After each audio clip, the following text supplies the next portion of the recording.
My guy friends are making my boyfriend insecure because they've also had a piece of my cake. Now I'm worried he'll break up with me. So I have 3 guy friends I've known since college. Back then we were all single and honestly pretty wild. I hooked up with all of them at different times, sometimes together. It was a phase, nothing emotional, just young and stupid. That stopped years ago when we all grew up. 2 of them are now in serious relationships with 2 of my best friends. Everyone knows the history and we moved past it, or so I thought. My boyfriend Liam and I have been together a year and it's been the best relationship of my life. We clicked instantly and I knew within weeks this man was endgame material. The only issue is I'm his first serious girlfriend, so he gets insecure sometimes, especially knowing about my past. I've been completely honest with him about my history with these guys. I told him it meant nothing, that it's ancient history, and he's all I want now. He said he understood and trusted me. I even asked my guy friends privately to never bring it up out of respect. Last Saturday, we're all hanging out at my place. It's me, Liam, my 3 guy friends, and my 2 best friends. Normal night, everyone's drinking and playing cards. Around 10 p.m., I head out with one of my girlfriends to grab more beer and snacks from the store. We're gone maybe 20 minutes. When I walk back in with the groceries, Liam's entire energy has shifted. He's sitting on the couch staring at his phone, won't make eye contact. The guys are laughing about something. I can tell immediately something's wrong. You okay, babe? I ask him. He forces a smile and says, yeah, I'm good, but I know him. He's not good. We stay another hour, but he barely talks. When we finally leave and get in my car, he's silent. I drive us back to my apartment, and the second we're inside, I press him. Liam, what happened? You were fine before I left. He sits on my couch and his jaw clenches. Your friends wouldn't shut up about being Eskimo brothers. They kept making jokes about how I got the leftovers and asking if one guy's enough for you after. I'm going to give you 5 options.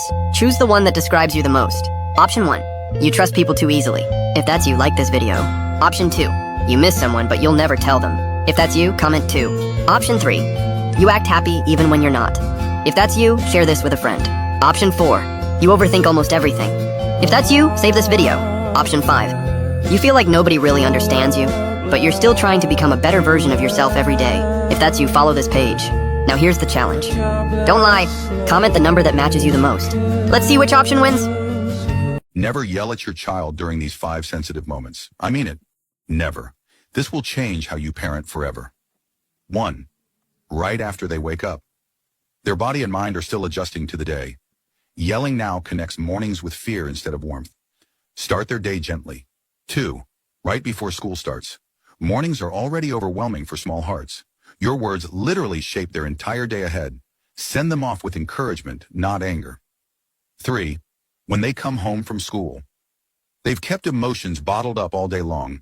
Give them space to decompress and relax, not immediate criticism or interrogation. 4. When they're actively crying. Tears aren't manipulation or acting. They're intense emotions spilling out that they can't contain. They need your patience and comfort, not your anger. 5. Right before bedtime. Their mind remembers the very last. Bro, why do we all have that one friend who you absolutely cannot sit next to in class? Like, sitting next to them is basically a try not to laugh challenge, but it's set on maximum difficulty. The 2 of you are just sitting in class, minding your own business, when the teacher decides to drop the most heartbreaking, tear-inducing story ever. My 85-year-old grandma fell down the stairs yesterday, and she sadly didn't make it. You look over at your friend, and he literally looks like someone shoved a whole ass basketball up his throat. You're sitting there, trying to act like you can't see him, but your chest is vibrating like a broken washing machine. Your eyes are unleashing the Pacific Ocean, and you sound like a literal possessed hyena. And you know if you laugh, it's straight to hell. Meanwhile, your friend's silent giggle is building up like a literal nuclear bomb. And before you know it, the most horrific, devious laugh echoes through the room. You both completely lose it, tears streaming down your faces, bodies shaking like you guys are getting electrocuted. And you try to pull yourself together, but it's too late.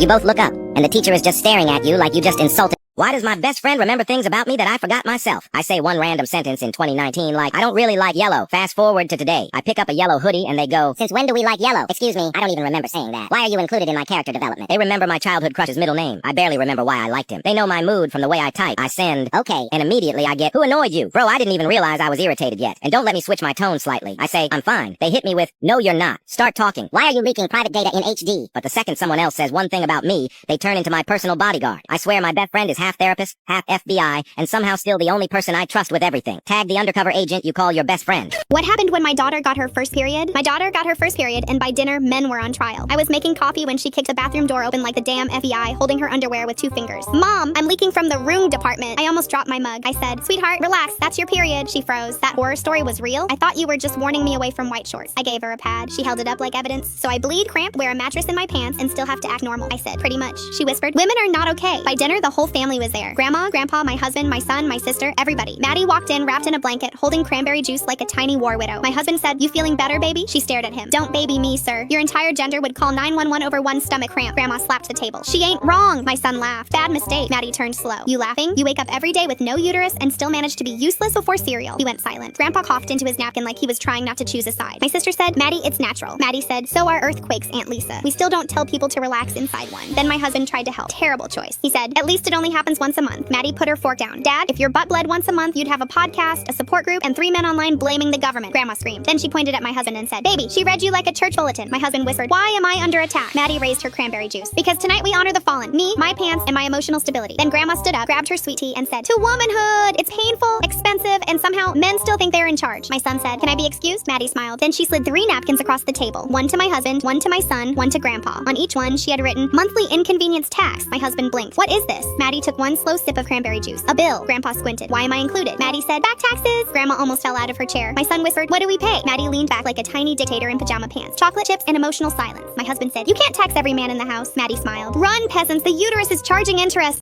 Someone wrote my phone number on the bathroom stall at school with the words, "Call for a good time." What happened next got 3 people expelled. The first text came during second period. Unknown number. "You really do this?" I didn't respond. Thought it was spam. By lunch, I had 23 texts from numbers I'd never seen. Some were just creepy, some were disgusting. One guy described what he wanted to do to me in detail. Another sent a photo I still can't get out of my head. I was freaking out. Then some junior walked by my table and said, "Yo, hit me up later," then winked at me. I had no idea what was happening. Showed my friend and she went pale. "Oh my god, you don't know?" "Know what?" "Check your Instagram DMs." Someone had sent her a photo. The boys' bathroom. Second stall. My phone number written in thick black marker. "Call for a good time," right underneath it. I felt like the floor dropped out from under me. I ran to the office, showed the principal. She gave me that sympathetic look adults give when they're about to do nothing. "We'll look into it, but without knowing who wrote it, our hands are tied." Cool. So I was just supposed to deal with random men texting me forever. I changed my number that night. Thought it was over. It wasn't. New number lasted exactly 5 days. Then the text started again. New strangers. Same disgusting messages. Someone wrote it up again. I sat in my car and screamed until my throat hurt. Then I got quiet, and I got smart. Whoever was doing this had my new number. I only gave it to about 10 people. One of them was the problem. I made a list. Wrote down every single person I'd shared it with. Parents, brother, a few friends. Then I started crossing off names. People who had no reason to hurt me. People I'd known forever. People who were with me when the text came in. That left 3 names. Brianna, Megan, Kaylee. The 3 of them used to be my entire world. Sleepovers every weekend, matching Halloween costumes, the whole thing. Then I started dating Felix. Brianna had been obsessed with him for years. She never said anything to my face, but I could feel it. The friendship died slow after that. We stopped hanging out, stopped texting. By junior year, we were strangers who used to be sisters. All 3 of them had my new number. All 3 of them had motive, but I couldn't accuse anyone without proof. So I made a plan. Downloaded an app that generates phone numbers. Created 3 different ones. Gave Brianna the first, Megan the second, Kaylee the third. Told each one privately that I'd switch numbers again. Begged them not to share it. I seriously can't take any more of this. Then I watched and waited. It took exactly 1 week. A guy in my English class showed me a photo of the stall. All 3 numbers were up there. Same black marker, same spot. All